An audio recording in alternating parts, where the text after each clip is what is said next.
एगो मिशन गीत आप लोगों के बीच में भेजा तानी हम गायिका सीमा सरगम और रिकॉर्डिंग पे पीके राज जी, परम पूजनीय आदरणीय आप हमारे उमेश गाजी प्रिया कवि जी, सतेंद्र भैया, सुरेंद्र भैया, इस सब के देख रेख में भेजा तानी।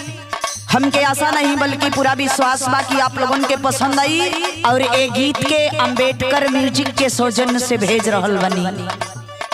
आप लोग लाइक, सब्सक्राइब एवं कमेंट जरूर करके हमको बताएंगे। कोनो मेहरारू अपना मरद से कहतिया ए सैया जी, पंचशील वाली सड़िया मंगाई दातिया,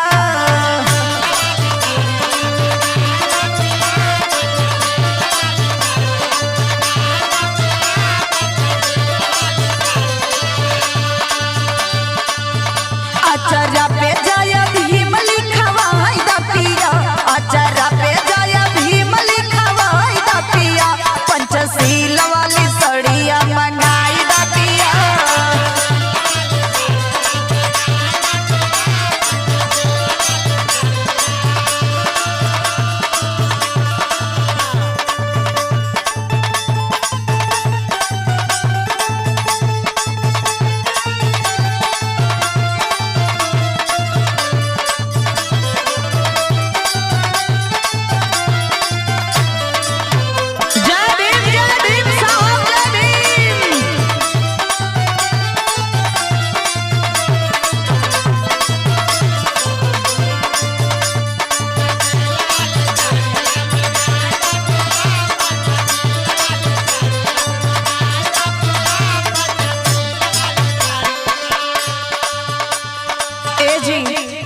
तनी पंचशील के साड़ी रहे, अचरा पे जय भीम लिखल रहे, और का करे के बा, धरिया पे रहे बुद्ध जी के तस्वीर हो,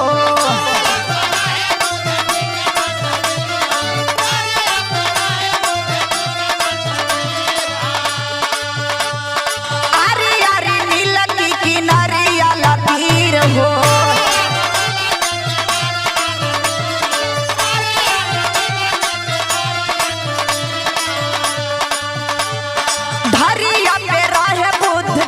तस्वीर हो, आरी आरी नील की किनारिया लकीर हो, माता भीमा बाई के छपी छपवाई दातिया, माता भीमा बाई के छपी छपवाई दातिया, आचरा पे जय भीम लिखवाई दातिया।